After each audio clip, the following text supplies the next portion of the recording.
साल 2025 का दूसरा और अंतिम चंद्र ग्रहण 7 सितंबर की रात को लगने जा रहा है।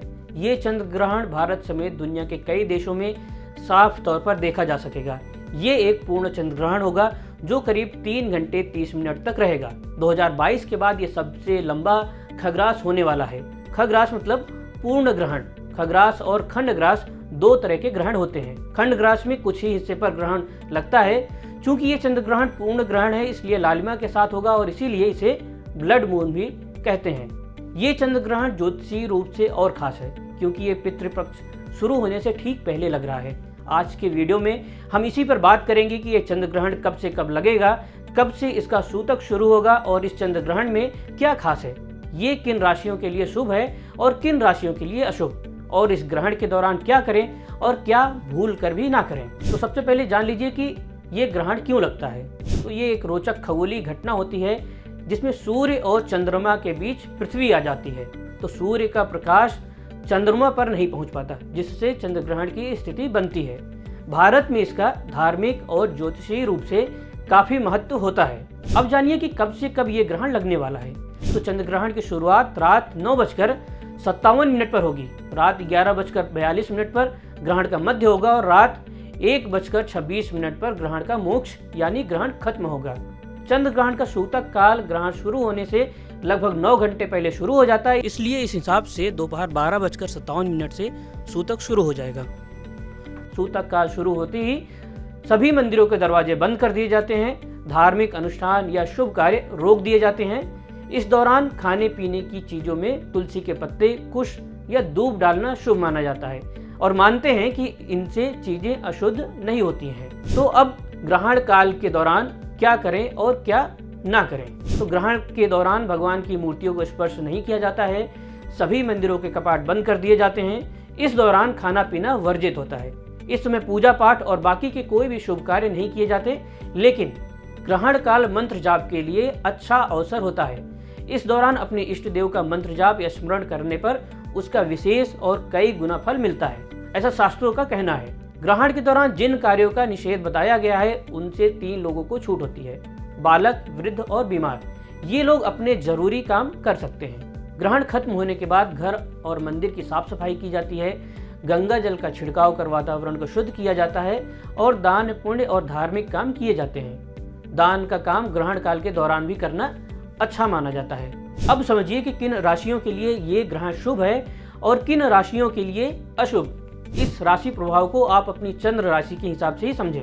मेष राशि, ये ग्रहण आपके एकादश भाव यानी लाभ भाव में हो रहा है। आपको नए मौके मिलेंगे। आपकी सही लोगों से मुलाकात हो सकती है, यानी कुल मिलाकर कहें तो आपके लिए ये ग्रहण शुभ है। दूसरी राशि है वृषभ राशि। ये गोचर आपके 10वें भाव में हो रहा है। कार्य क्षेत्र में और प्रतिष्ठा में उछाल आएगा, लेकिन आप आलोचना के शिकार हो सकते हैं। अपने से बड़े अधिकारियों से बात बहस होने की संभावना है, इसलिए इन कामों में सोच समझकर ही कोई निर्णय लें। मिथुन राशि, पढ़ाई, परीक्षा और विदेश से जुड़े मामलों के लिए ये ग्रहण अच्छा है, लेकिन अधूरी जानकारी आपको परेशानी में डालेगी, इसलिए कोई भी काम करें तो आप पूरी रिसर्च करके ही करें। चौथी राशि है कर्क राशि। तो कर्क राशि वालों के लिए ये गोचर 8वें भाव में होगा। आप किसी परेशानी में फंस सकते हैं, इसलिए अनावश्यक रिस्क न लें। 8वां भाव गोपनीयता का भी भाव होता है, इसलिए अपनी किसी योजना की चर्चा दूसरों से ना करें, नहीं तो काम बिगड़ सकता है। कुल मिलाकर ये गोचर आपके लिए थोड़ा अच्छा नहीं है। 5वीं राशि है सिंह राशि। ये गोचर आपके 7वें में होगा। साझेदारी और रिश्तों पर इसका नेगेटिव असर हो सकता है। अपने लोगों से मतभेद हो सकता है। कन्या राशि, कन्या के लिए ये गोचर 6ठे भाव में है, अच्छा है। अगर आप विद्यार्थी हैं तो सफलता मिलेगी। बाकी की कन्या राशि वाले किसी से झूठा वादा ना करें, केवल एक चीज का ध्यान रखें, नहीं तो आप फंस सकते हैं। बाकी आपके लिए ये ग्रहण फायदेमंद है। तुला राशि, आपके 5वें में ये गोचर हो रहा है। आपकी क्रिएटिविटी पर असर पड़ेगा और ये बढ़ेगी, इसमें निखार आएगा। जो भी काम करिए अधूरा न छोड़िए, बस केवल इसी एक बात का ध्यान रखिए। 8वीं राशि है वृश्चिक राशि। आपके 4th भाव में ये ग्रहण होगा। 4था भाव मतलब भूमि, भवन, वाहन और सुख भाव। घर परिवार में कलह हो सकती है। संपत्ति के मामलों में सावधानी बरतें और माता के स्वास्थ्य का ध्यान रखें, उन पर इसका नेगेटिव असर हो सकता है। धनु राशि, धनु के लिए ये ग्रहण बहुत अच्छा है। 3रे भाव में गोचर हो रहा है, इसलिए यहाँ से चंद्रमा की दृष्टि आपके 9वें भाव पर होगी। 9वां भाव मतलब भाग्य भाव। इस गोचर के प्रभाव को आप ऐसे समझें कि भाई बंधु का आपको सहयोग मिलेगा, भाग्य का साथ मिलेगा, आपके काम बनेंगे। तो ये गोचर आपके लिए अच्छा है। मकर राशि, मकर के लिए ये ग्रहण धन भाव में होगा, यानी दूसरे भाव में होगा। कोई पैसा फंसा हुआ है तो वो मिल सकता है। वाणी पर कंट्रोल रखें, केवल इसी से आपका काम बिगड़ सकता है। बाकी फिजूल खर्ची से बचें। कुंभ के लिए ये ग्रहण आपकी ही राशि में हो रहा है, तो आपके लिए ये अच्छा नहीं है। आपके लिए ये मानसिक तौर पर ज़्यादा कष्ट देने वाला हो सकता है। आप इस ग्रहण को देखने से बचें। इस गोचर की वजह से आपकी प्रतिष्ठा प्रभावित हो सकती है, तो इन सब मामलों में आप थोड़ा सावधान रहें। जो भी करें सोच समझकर ही करें। मीन राशि के लिए इस ग्रहण से आपका खर्च बढ़ेगा। धन और ऊर्जा का व्यय कराने वाला ये गोचर आपके लिए है। कानूनी और कागजी मामलों में आप लापरवाही से काम न करें। यही 2-3 मामले हैं जिन पर आपको सावधान रहने की जरूरत है। तो ये था सभी 12 राशियों के लिए इस चंद्र ग्रहण का ज्योतिषीय प्रभाव।